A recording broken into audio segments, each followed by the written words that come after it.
Welcome to our channel. Welcome to another one of our videos. Today we're going to talk about our Lucid Motors. We're going to discuss the earnings that happened after hours and what's going on with the stock. We're also going to talk about our positions. So let's get busy. This is the last day of the month and we achieved $9,717 in options and premiums, and our net profits off of closed option positions is $13.92. Lucid Motors today I closed at 9.98% up, whereas the other indices were pretty much down or flat, and after hours it dropped 14%. Customer reservations now exceed 25,000, reflecting potential sales of more than $2.4 billion. Inaugural customer deliveries of the 2022 Motor Trend Car of the Year, the Lucid Air, are underway, starting with the sold-out Dream Edition. Production exceeds 400 vehicles as of February 28th, with 125 customer deliveries as of year-end 2021, and over 300 deliveries to date. Updating 2022 production outlook for Lucid Air to range 12,000 to 14,000 vehicles. The company was selected to be on the NASDAQ 100 index in December.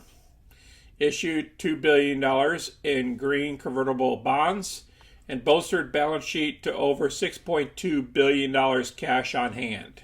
2.85 million square foot expansion of Casa Grande, Arizona manufacturing facility on track. Announced plans for new manufacturing facility in the Kingdom of Saudi Arabia.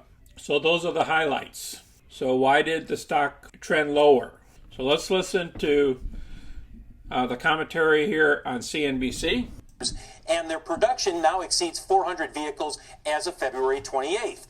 Now for the reason the stock is under pressure. It is updating its guidance for all of 2022 to a range of 12 to 14,000 vehicles. The previous guidance, 20,000 vehicles. So that's about 5 to 6,000 vehicles lower than they were planning on for the future. That's why the stock is going lower. Plus, there's other issues. A substantial cut. I just got off the phone with CEO Peter Rawlinson. He says the biggest issue are supply chain and quality challenges. Supply issues and quality challenges. Now, they're talking about apparently they have problems with the windshields. Tonight, I watched Fast Money. If you guys watched that, they discussed that. And then also some of the floor matting material. So they're trying to resolve that issue as well. I'm going to place this video down below so you can listen to the whole thing. Now we're at the chart. So how low can we go if we hit this 25 mark? Well, as you know, back here in May of 2021, we hit around the $17 mark, $17 to $18 mark.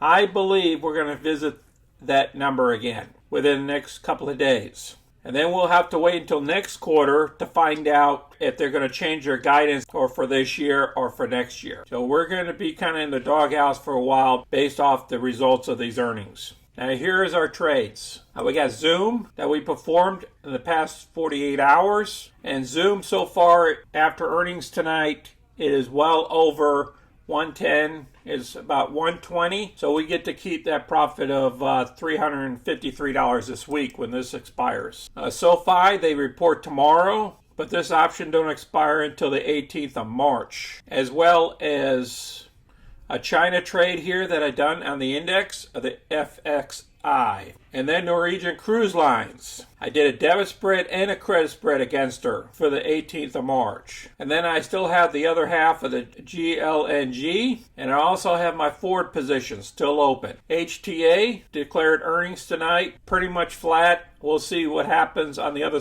part of the trade tomorrow, but I got time on that until the 14th of April. Gas company, my DVN, what I did was a trade to get out of the top end because my call 50s just kept on going. It's at 59.50 and I didn't want to keep that cap on top of it. So I closed out this position here, the 60s today, and then I'm going to go ahead and just leave this thing run and see how high she gets over $60 a share. Once she hits about 60 to 65, I might take profits and this will be a lot more than $5,000. But if I did close that whole position out, we would have achieved $1,580 for the whole position of profit. I still have 2 covered calls out there. PLTR, which expires this week, and AMD, which expires on the 18th of March. I'll be looking to perform more of these covered calls in the coming week. And on our closed positions, this is only for February. Remember, today is the last day of February. You take the pluses and minuses together, you come out to $5,215. My stock positions have not changed. Please smash that like button and subscribe. Until next time, you guys take care out there. And remember, stay diversified. This is Sonny. I'm out.